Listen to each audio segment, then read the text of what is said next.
Bueno, primero que todo, profe, felicitarlo. Gracias, de buen espacio.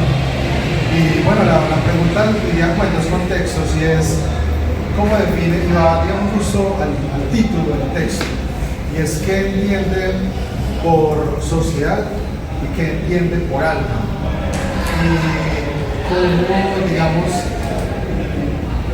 puede unir esos dos conceptos y cómo se desarrolla, digamos, como el texto sin caer, digamos, en una pretensión, pues, digamos, un poco metafísica. Lo digo en el contexto de que considero que eso es duro con la ciencia y me llamó mucho la atención, me pareció curioso y de manera anécdota leer un texto con un título un poco metafísico. Gracias. Sí. Muchas gracias, Ladino. El caso es así, para mí la sociedad es una interrelación de personas que tienen unos propósitos comunes. Y en ese sentido, la sociedad sin alma para mí, o que puede haberse llamado la sociedad deshumanizada, es una sociedad que es hedonizada, corporizada, es decir, que le ha invertido demasiado al placer y se le ha olvidado mucho la humanidad. Ese como primer tema. Segundo, es una sociedad técnico-cientificista, es decir, que ha confiado mucho en la ciencia y la tecnología y se ha olvidado del arte, de las humanidades, de otros discursos que hacen que la vida valga la pena ser vivida. O sea, por mi hija, ustedes no saben el placer que me da venirme escuchando Flowers de Miley Cyrus.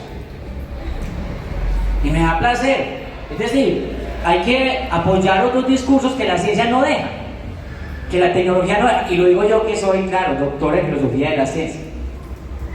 Pero también tengo esa crítica técnico-científica. Pero lo que más me parece aterrador es que el ganado se lo lleva todo. Es la sociedad darwinista. Y yo llamo a la sociedad darwinizada. Cuando yo leía Charles Darwin, origen de las especies, me daba placer. Pero después, cuando vi que eso se volvió humano, yo dije, uy, llevaron a Charles Darwin a la humanidad. Porque este capitalismo salvaje es eso. Es una sociedad donde el que gana se lo lleva todo. Y el que pierde, lo pierde todo. Y eso a mí sí me choca. Esta desigualdad tan grave que estamos afrontando, a mí me choca y me genera mucho ruido. Y digo que ahí no hay humanidad. Entonces, sí, más allá de la metafísica. No es metafísica. Sí, para nada. Yo sé que es curioso, claro, pero es una sociedad que le falta humanismo. ¿Qué es humanismo? Coloquémosle muy prácticamente, que yo respete la dignidad del otro, que respete sus derechos humanos, que respete su persona, que logre contribuir a su desarrollo personal, a su desarrollo profesional y al desarrollo social. ¿Sí? La sociedad de hoy es, lo digo en el libro, atomizada e individualista, porque es muy fácil hacer política donde hay gente individual que no vota, porque nada mejor organizado que la gente mala. Esa es la primera que va a votar. El bueno se queda el tío y decir, John, en Facebook, ¡oh, qué político tan corrupto! Pero no vota. En cambio, el político corrupto sí lleva a la gente curiosa a votar, ¿sí o no? Entonces el tema, una sociedad atomizada, individualista, se controla más fácil. Una sociedad que solo quiere placer, que termina su jornada laboral y solo quiere placer, más fácil de controlar, ¿no? Una sociedad que solo cree en la ciencia, lo que diga el científico. Un estudio dijo que, ya con eso se cierra toda la discusión, ¿cierto? Por ejemplo, una vez Alexandra y yo leímos un estudio científico que decía, a los 3 años el amor se acaba. Estudio científico de no sé qué, creo que era Yale o Harvard. Yo le dije, amor, mira esto, lo vemos, mami, porque nos quedan 3 meses. Mami, esto se acabó. O sea, ¿qué es eso? ¿Cómo que un estudio científico dice que? O sea, estudiaron la dopamina, serotonina, neuropéptidos, endorfinas de todos los 8.000 millones de cerebros humanos. El mío y el de ella no lo analizaron, pero ahí me metieron. ¿O de qué amor estaban hablando? ¿De qué amor? Tal vez esto era erótica. Tal vez estaban hablando sobre pasión pura, de testosterona, dopamina, neuropéptidos, y lo otro que. Y el feeling, el agar feeling. ¿Eso dónde queda? Porque amores hay muchos tipos: el ágape, el filias, el eros. Hay muchos. El caritas, cristiano. Entonces, mucho cuidado con los estudios científicos. Se lo digo yo cuando mi profesor de la Universidad de Florida, doctor en física, decía: ay, muchachos, no hemos podido ver un electrón. Yo, profe, ¿verdad? Dijo: no, es un modelo matemático. Y yo, y el electrino, y el protino, y el. No, tampoco. Entonces, estudiamos modelos matemáticos. Definición de partícula, punto de masa en el espacio. Y la definición de punto, pues es matemática, no física. Yo, no, pero que es esta gracia, por Dios. John Jairo Zuluaga, nuestro primito doctor de la Universidad de Antioquia en física, que trabajó con Harvard el descubrimiento de las 14 partículas que llaman la partícula de Dios. Entonces, ahí se acabó la ciencia. No, ni no dice modelos matemáticos. Lo que no podemos explicar, modelamos matemáticamente. Entonces, ¿cuál es el tema? Que si queremos una sociedad con alma, o sea, una sociedad humanizada, efectivamente tenemos que volver al hombre. Es la concepción antropológica, ¿sí? Entonces, eso es lo que yo pienso. Hay que dignificar la existencia. Voy a tratar de ser, como dije antes de nacer, breve. Freddy, bueno, este es un tema de absoluta trascendencia. Nosotros, en los 20 años que llevamos de construcción de amistad, hemos discutido en varios momentos precisamente esta temática. Yo quisiera como hacer una pregunta, pero la quiero sustentar un poco. ¿Cómo le devolvemos el alma a la sociedad? En el mismo foro de Davos, Suiza, en 2016, se determinó como el fracaso, no del siglo, sino del milenio, el fracaso de la educación. Y dice la conclusión que nos perdimos en las formas y se descuidó de fondo la estructura humana, el ser humano, al punto que hoy la educación que tenemos no sirve para el desarrollo humano, sirve para los sistemas económicos. Por eso nos tienen a todos automatizados y ya parece sin retorno. Sin embargo, existen comunidades, existen países que han logrado dar un salto al desarrollo a partir de una reforma sustancial, no al sistema, sino al contenido de la educación. Y los 9, 8 o 7 primeros años de vida del ser humano es una educación única y exclusivamente de valores: autoestima, humildad, esfuerzo, honestidad, el amor, la belleza.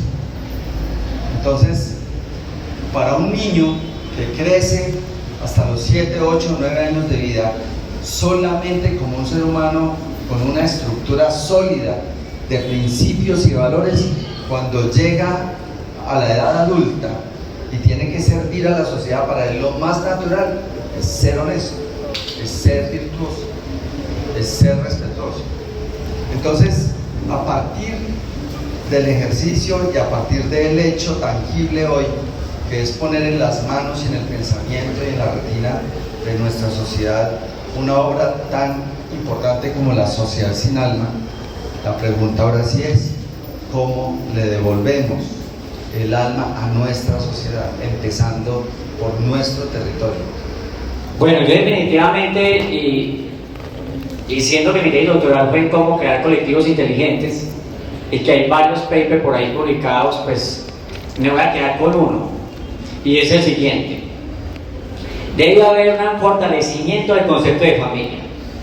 Augusto Comte, que era un positivista férreo, también ahí tan férreo como él porque es el fundador del positivismo, él defendía que la institucionalidad de la sociedad tenía un núcleo y que las instituciones axiales era la familia. Entonces el Estado tiene que volver a apostar a la familia. Pero es que es muy complicado hacer familia ahora, ¿cierto? Donde la esposa y el marido tienen que trabajar para sostener un hijo porque ya la plata no alcanza por la inflación, ¿cierto? Entonces es un tema, como sociedades han avanzado, que dicen, vamos a financiar los 5 primeros años cuando una familia tiene un hijo para que pueda haber una maternidad efectiva. Eso se llama gestación, endogestación, los 9 meses, y los otros 9 meses se llaman exogestación. ¿Lo tienen en cuenta? No. ¿Quién paga la exogestación? El seguro va a una licencia de maternidad. ¿Cuántos son? 4 meses. Exogestación, 9 meses. Pero ni siquiera es exogestación. Cuando está un niño con capacidad de recibir valores e ir al colegio, entonces eso se le entrega al colegio. O sea, la institución del colegio, ¿qué sucede? Que hay que invertir la pirámide. ¿Cuáles son las competencias principales de un colegio? Las del know-how, o sea, las del saber cómo, la productividad, ¿sí o no? Le llamamos muy bonito saber hacer en contexto, porque estamos formando en competencias, que es como nos enseñó Estados Unidos a hacer, ¿sí o no? Las otras son las cognitivas, las del saber, y las últimas son las del ser. No queda tiempo, y el profesor de ética es: uy, usted, venga, usted vino por allá, usted es químico, uy, ética, ¿sí o no? Pero no es problema de los colegios, es problema de las políticas públicas. O sea que lo primero que hay que hacer es diseñar políticamente una política pública que privilegie el ser, luego el saber hacer y después el ser, el saber. Porque el saber ya está aquí en el celular, con conexión a Wi-Fi, ¿sí? O el saber con la información, pues, la información. Entonces hay que hacer un cambio educativo. Lo otro, la irresponsabilidad de los medios masivos de comunicación, empezando acá Alexandra, con mucho cariño, el medio masivo de comunicación tiene que tener una responsabilidad social, porque crea opinión. Entonces tenemos que hacer leyes más fuertes en la responsabilidad social, obviamente sin limitar la libertad de prensa. Hay que tener libertad de prensa, pero con responsabilidad, ¿cierto? Porque el medio masivo de comunicación forma también. La iglesia forma.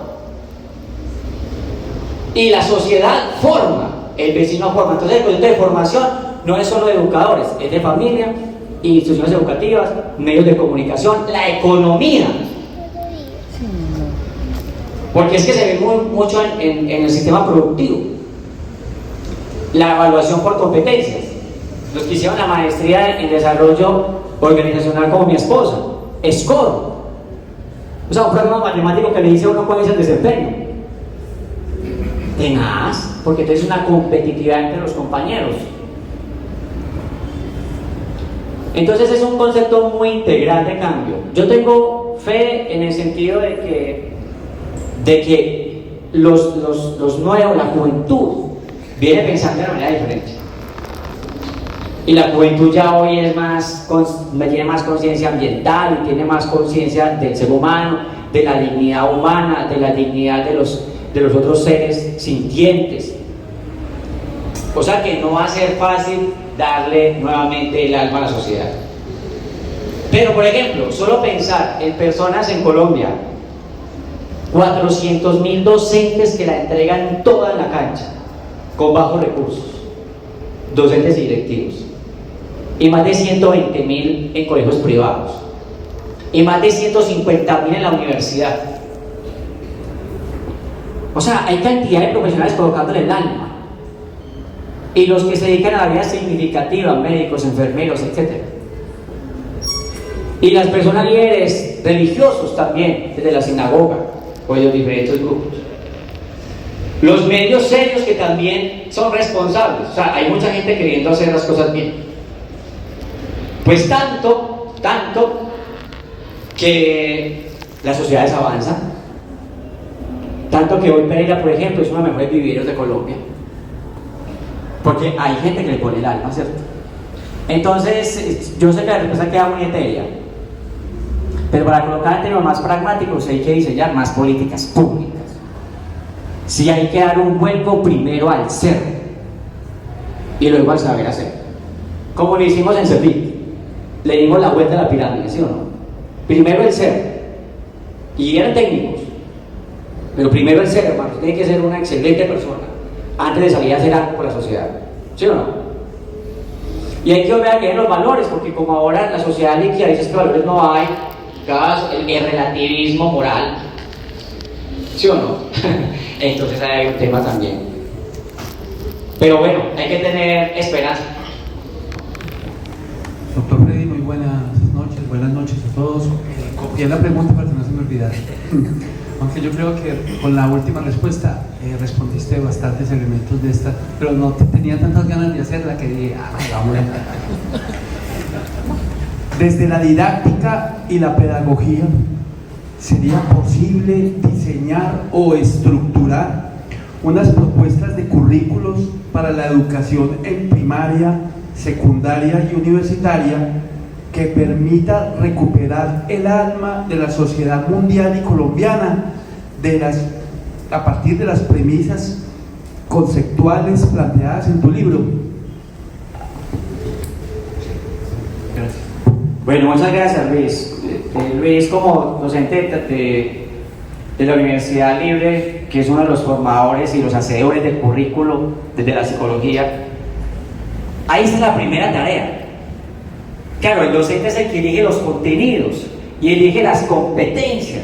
Es el primer gran filtro y el primer gran depurador. Por eso la responsabilidad social tan impresionante del formador, del educador, porque tiene que transmitir los valores de lo que los griegos llamaban la paitei, ¿cierto? O sea, la formación.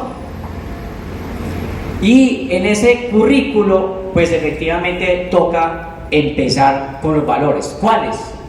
Valores vitales. Me gusta mucho la teoría de Max Scheler en eso. Los valores vitales de la vida. Los valores lógicos, defender la verdad otra vez, ahorita que estamos en la posverdad. Valores estéticos, de la belleza. Valores útiles, como la solidaridad, ¿cierto? Muy prácticos, el altruismo, la filantropía.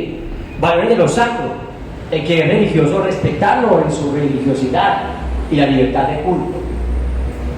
Entonces es un trabajo que efectivamente sí se puede hacer, ¿cierto? Pero insisto, eso tiene que, las transformaciones sociales vienen en 3 niveles. En niveles top-down, es decir, la élite de poder genera las políticas y luego las aplica como Ministerio de Educación Nacional lo hace, ¿sí o no? Políticas públicas. O también hay una forma de transformación social, esa es top-down. La otra es una forma muy diferente, es bottom-up. O sea, la gente, la comunidad, el que le duele, hace los valores. Y en juicio estábamos hablando de eso, de los mecanismos de participación democrática. Hay que hacer una consulta popular, hay que hacer una iniciativa legislativa, hay que unir la sociedad para que podamos hablar de ciertos temas, hay que hacerlo. Y la otra es la relación mío, o sea, los de la mitad, ¿cierto? Como las instituciones, por ejemplo. Entonces yo creo que hay que usar todas las herramientas, políticas públicas, para que el gobierno lance unas políticas, pero también relaciones de la ciudadanía, de los que le interesa el tema, y también de las instituciones, ¿sí? Entonces el currículo, por supuesto, y el currículo oculto también. El currículo oculto es responsabilidad de mucha más, ¿cierto? Medios masivos, religión, instituciones, sociedad, todo. Pero insisto, yo sí tengo esperanza en la educación, y muchas veces, ¿sí? Yo sé que está duro educar, y nos enfrentamos a 400 estudiantes todos los días, 200, 300, y los que están en preescolar y en primaria, 45 niños en un salón, claro, está difícil. Pero habrá que elegir bien, habrá que elegir buenos políticos, que digan, vamos a bajar la relación estudiante-docente, vamos a invertir más en la educación, vamos a tener más recursos, eso hay que hacerlo. Y por ahí coloqué un RIS, no sé, ya no me acuerdo cuál RIS, porque estoy colocando una frase filosófica todos los días, muchos la han visto. Y yo decía ahí que siguiendo a Plutarco, un pueblo que elige corruptos, un pueblo que elige ladrones, ese pueblo no es una víctima, ese pueblo es un cómplice. Porque es que uno dice muy fácil, esos políticos, ¿cómo así usted qué? ¿Usted no va a votar o qué? Hay que ir a votar. Hay que ir a votar y hay que convencer al vecino a votar bien. Porque somos politicón, somos seres políticos, por naturaleza. Hacer política y no hacer política son dos formas de hacer política. Se hace por omisión, dejando de hacer, y se hace haciendo. Bueno, profe, pues la pregunta viene ligada a algo o una frase que viene de las tradiciones incaicas, y es esa frase o palabra Pachamama, ¿cierto? Que Pacha viene del tiempo, lugar, espacio, ¿cierto? Y Mama es la madre o madre de la naturaleza. Y en la página 78 habla usted de conectarse con la naturaleza. Entonces la pregunta viene ligada a cómo, como sociedad sin alma, o el libro Sociedad sin Alma, podemos incluir a la naturaleza y a esa palabra tan hermosa que viene desde Perú, desde los incas, Pachamama, para que nuestros niños, nuestra juventud y en general la sociedad vuelva a tener esa alma, pero conectada con esa naturaleza que nos da todo, que nos da vida, que nos da oxígeno, que nos da, creería yo que todo, absolutamente todo de lo que dependemos, ¿no? De lo que depende del cuerpo. Bueno, Miguel Ángel, primero, pues muchísimas gracias, además, por estar aquí desde muy lejos, hombre. Gracias. Bueno, aquí está mi hermanita química, que lo maneja mejor que yo, pero el 98% de nosotros básicamente es molecular y es químico, es natural. Bueno, hay mucha química aquí, por supuesto, hay mucho químico, estoy lleno de mucha química, qué bueno. El tema de que somos nitrógeno, hidrógeno, oxígeno y todas esas 4 moléculas, me faltó una, hidrógeno, oxígeno, nitrógeno y carbono, por supuesto la palabra carbono, es el 98%. El 1% que falta es potasio, calcio, yodo, o sea, somos química. Y entonces si acabamos con el oxígeno, Miguel Ángel, y si acabamos con el agua, es obvio por sustracción de materia, es lógica tradicional, acabamos con la humanidad. O sea que yo creo que no es fácil concientizar eso a los niños. Perdón, no es difícil concientizarlo, porque ya lo tienen en su chip, ¿sí o no? Pero sí toca volver a pensar la naturaleza. Yo aquí tengo uno de los críticos más férreos. Cuando se terminó de leer el libro, Julián me dice: Freddy, venga. Yo sí, Julio. Medio parrafito para la naturaleza, ¿qué es eso? ¿Qué es eso? Yo sí, Julio. Qué pena, hermano. Claro, hay que insistir más. Yo conocí a mi esposa hace 19 años y medio en una conferencia que yo estaba dando de biomasa. Hace 19 años estaba dependiendo del medio ambiente, sí la conocí. Y así te querí. ¡Ah! Entonces, ese es el tema, o sea, el tema es que somos naturaleza. Hay que salir a la naturaleza, hay que apostarle a eso. Yo a mi hija la llevaba muy pequeña a pescar, la naturaleza. Ahorita es, papá, centro comercial. Yo, la llevo al centro comercial y luego salimos también, ¿cierto? Porque es que, ¿qué es el cerebro? Unas conexiones de nuestras sensaciones unidas a nuestra percepción, unidas a nuestros marcos conceptuales, unidas a nuestras sinapsis. Entonces, ¿queremos amar la naturaleza? Hay que salir a la naturaleza.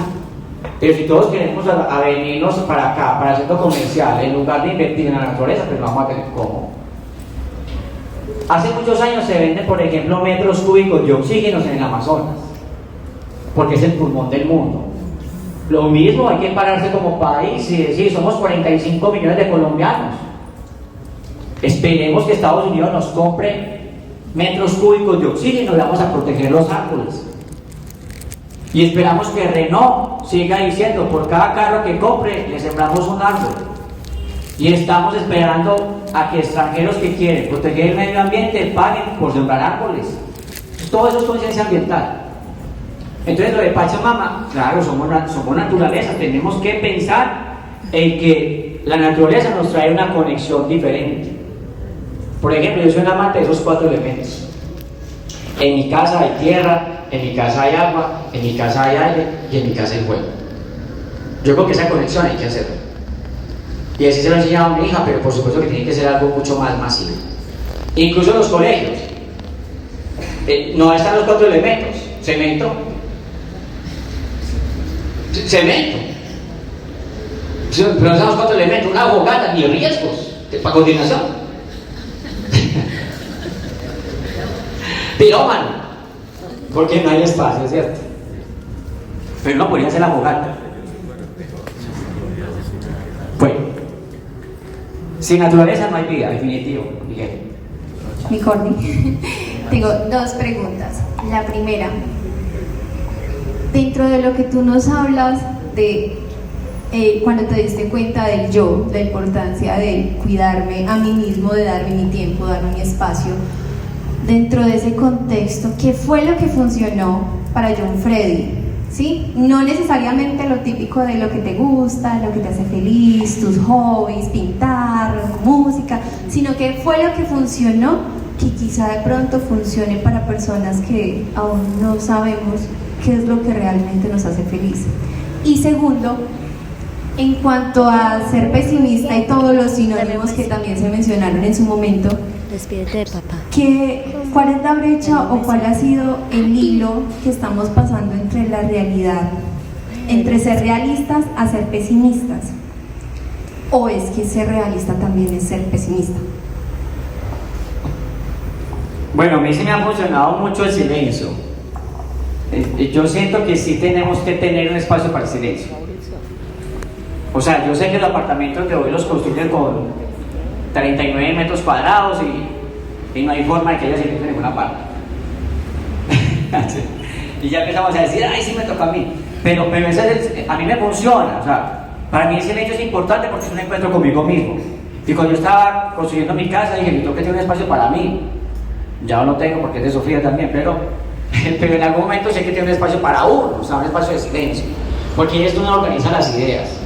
¿Sí? Entonces, para mí la felicidad tiene mucho que ver con equilibrarse. Y yo me hago un escaneo en mi silencio, digo, ¿qué hice mal hoy y qué no hice mal? Yo me escaneo todos los días. 4 o 5 minutos, pero yo me escaneo. Entonces, para mí ser feliz hay que escanearse y tener un lugar silencioso. Antes nos íbamos para las montañas, ¿sí o no? Lo que pasa es que ya se privatizaron, entonces ya eran unos plomos, pero antes subía a la montaña. Lo segundo, a ver, el pesimista se queja del viento, el optimista espera que cambie y el realista o el pragmático ajusta las velas. Eso me lo enseñó Plauto. ¿Qué es el realismo? Ahí sí recurro a la ciencia. Aplique la investigación científica. Yo sé que en Colombia la investigación científica dice que hay 2 millones de personas deprimidas. Quiere decir, se tomaron el que pidieron del psiquiatra. El seguro les dio la cita con el psiquiatra. El psiquiatra vio que tenía que mandarles Prozac o algún antidepresivo y se los envió. Y no le dio pereza al psiquiatra y subió eso a la plataforma de salud. Y ahí quedan 2 millones registrados en todo el país. ¿Y cuántos no están registrados? O sea, estamos en una sociedad que sufre de estrés, en una sociedad de depresión, en una sociedad ansiosa y en una sociedad neurótica. ¿Qué hacer con esa realidad? Eso es realismo. Porque la persona deprimida hay que ponerle mucha atención, porque es un problema de neuropéptidos en el cerebro. O sea, si le falta dopamina, falta algo. Entonces no podemos hacer, usted está pesimista, hermano, que está ahí con la depre. No, señor. Hay que meterle ciencia a eso. Y ahí estará los psicólogos que están acá hoy. El filtro tan importante que hace un psicólogo. Decir, hermano, eso es mental. Venga pues conmigo. ¿Sí o no? O no. Carlos que me enseñó la teoría de Carlson, por ejemplo. No. Eso no es un arquetipo, hermano. Ande de psiquiatra porque quiere revisar el cerebro. ¿Sí o no? Entonces, el tema para resumir, el realismo es una forma de ver el mundo científicamente, porque hasta ahora es la mejor herramienta que yo veo para conocer desde la evidencia empírica las cosas. Aunado, claro, al sentido común, a la reflexión filosófica, a los saberes ancestrales probados, lo que yo llamo la doxa en sentido legítimo. Y después de esos saberes, ahí sí, hagamos un plan. Mi esposa a veces me dice, pero tú, ¿por qué mantienes haciendo hojitas? Porque yo hago planeación personal estratégica.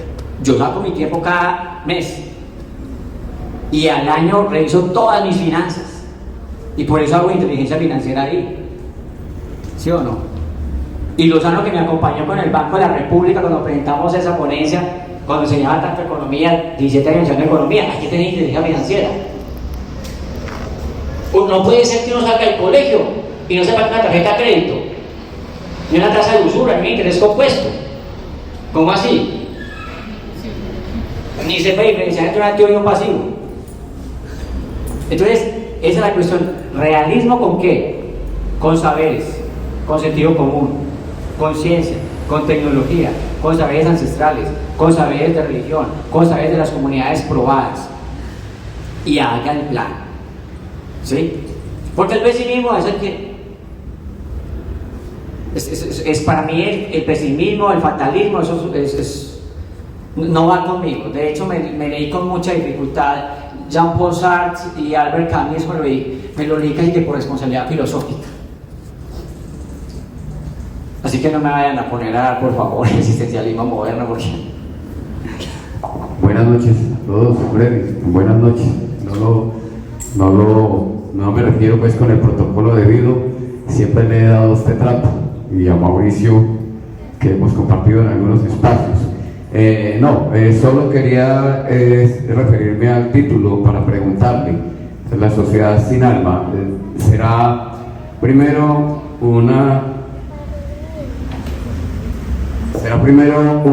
su propósito en la obra será primero una descripción de lo que puede ser una sociedad sin alma, o puede ser un paso de la antropología individual a una sociología.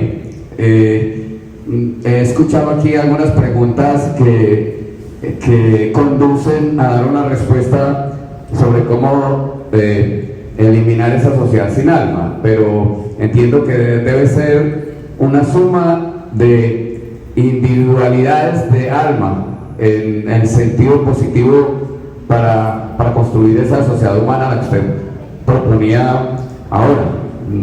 No sé si, pues no he leído la obra porque apenas la conseguí ahora, pero por el título me sugiere como otra respuesta. En la educación, pues de pronto yo no me salga de campo schopenhaueriano, pero no en el sentido de la vida, sino en el sentido de la esperanza con la educación. Efectivamente, a veces creo, y en los círculos de debate con Mauricio nos hemos encontrado a pensar que la educación está perdida, ¿cierto? No los agentes de la educación, sino las políticas educativas. Yo creo que de pronto en este texto, en esta obra, vaya a encontrar de pronto una pista, no sé si descriptiva o pues tampoco fórmula, en estilo Foucaultiano, ¿no? Pero si de pronto una pista amplia a esa respuesta, porque realmente sí hay una sociedad desalmada, pero que debe partir del individualismo, de unas almas, digamos, en un sentido más avanzado y más superior. Gracias.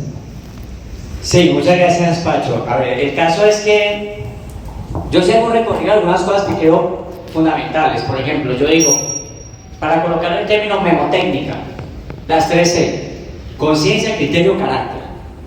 Eso hay que desarrollarlo en la identidad personal, ¿sí? Hablo de las 3A: autonomía en sentido kantiano, moral, social, intelectual; autenticidad y autocontrol, las 3A. Hablo de las 3I: inteligencias múltiples o cognitivas, inteligencia financiera e inteligencia emocional. Hablo también, por supuesto, de lo que tiene que ver con 3 actitudes: una actitud flexible, una actitud pragmática y una actitud equilibrada frente a la vida. O sea que de forma memotécnica, esa es como lo que yo propongo, que me sirvió a mí, pero que es provisional, como en Descartes. Simplemente para hacer su análisis digo, me tengo que tener una moral provisional, voy a mirar esta mientras dudo de todo, ¿cierto? Entonces, yo supongo que, como dice Ernest Cassirer en Antropología Filosófica, el hombre es un animal simbólico, y todas las preguntas giran en torno a qué es el hombre. Entonces es una obra que uno podría decir un poco antropológica, y sociológica también, y psicológica, porque yo intento responder a qué es el hombre. Y me gusta mucho lo que hoy planteas del ser individual también, porque lo colectivo se construye lo individual, y eso aprendimos a Confucio. ¿Quieres cambiar el mundo? Bueno, nosotros queríamos cambiar el mundo, ¿sí o no, Fercho? Claro, cuando uno tiene 16, uno quiere comer el mundo, cambiarlo. Después dice, uy, no me alcanzó la energía, entonces vamos a cambiar ¿qué? Continente. Y así sigue Confucio, ¿no? Ah, no, intenta cambiar su comunidad. Ah, no, tampoco, no, si ya tengo 40.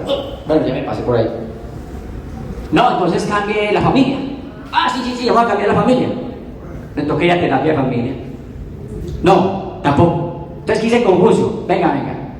Primero cámbiese usted. Eso es tan berraco, ¿no? Cámbiese usted de la introspección. Ahora si usted ya se cambió, puede influir en su familia. Ahora, familias pueden influir en la sociedad. Sociedad puede influir en el mundo. ¿Sí? Esa es la lógica. Y me gusta esa perspectiva. Gracias, Pachito. Bueno, Freddy, pues felicitarlo. Gracias, Alejandro. Hace mucho no lo veo y creo que pues decirle que ha sido una gran influencia en mi vida. Inclusive quedé de contarle ahorita, pero pues eso ya será una charla pues, Me invita a posterior. yo voy. Hágale pues. Pues para todos, agradecerles por venir porque también me gusta ver el apoyo que se está dando a una persona tan importante. Mi pregunta va desde lo que usted habló de las corporaciones, de cómo las corporaciones han tenido una influencia en las personas hoy en día. Yo hace más o menos 3 días leía en Bloomberg un artículo que hablaba de que la nueva moneda se llama la atención de las personas, de las corporaciones, como ya les dijimos, Apple, Google, pues, Meta, todas esas corporaciones están invirtiendo billones de dólares en ganarse la atención de las personas, más que en ganarse los pesos y los dólares de las personas, porque esa es la moneda que en un futuro va a triunfar. Y lo hacen a través de redes sociales y de muchas plataformas que hoy en día usamos. Y hace unos mesecitos me leí un libro que se llama 4000 semanas, de un señor de apellido Urban, no me acuerdo el nombre, que habla de que el tiempo es muy importante para nosotros, pero de que tenemos una guerra perdida contra el tiempo. Una guerra perdida porque nuestra atención es limitada y las posibilidades de influenciarla son infinitas. Y las posibilidades del uso del tiempo son infinitas. Entonces, yo me encontraba con que el ejemplo del libro era cierto. Yo me sentaba a leer, me preparaba, me demoraba 1 minuto preparándome y me llegaba un mensaje, lo leía y necesitaba otro minuto para prepararme para leer y me llegaba otro mensaje y lo leía y así se me iba el tiempo y ya pasaba media hora y no había leído. La pregunta es, si eso me pasa a mí y eso le pasa, diría yo, que a la sociedad joven hoy en día en el mundo, ¿cuál es lo que usted ve, la influencia de esas corporaciones y de esas políticas pensadas para acaparar la atención de las personas? ¿Cuál es esa influencia en los jóvenes? ¿Y qué podría desembocar eso en un futuro si no se dan algunas políticas públicas o cambios como usted lo ha propuesto? O sea, no sé, una gran parte de lo que me llevó a dedicarme ahorita a hacer estos reels y a poner ese canal de YouTube es por eso que vos tocas, se llama la economía de la atención. O sea, ¿qué significa la economía de la atención? Que time is gold, el tiempo es dinero, ¿cierto? Y que claro, estas multinacionales, ahora es muy complejo con las multinacionales, porque yo, cuando me llegan los ingresos, yo saco mi aplicación del BBVA, inmediatamente coloco aportes al fondo de inversión, ¿cierto? Lo primero que hago, yo no sé dónde va esa plata. Yo pago el comisionista de 2% y yo no sé dónde va esa plata. Seguramente va a un enemigo público que yo esté denunciando por TikTok, porque así te compleja la economía. Pero yo creo que individualmente, y me quedo con lo de Pachito, hay que desarrollar más el pensamiento crítico. Es que 2 horitas y no alcanza para nada, pues. O sea, hombre, filósofo con 2 horitas de pensamiento crítico, pues es muy duro. ¿Sí o no? Yo no sé cómo no me quedé sin pelo allá intentando con 2 horas poner a pensar a la gente.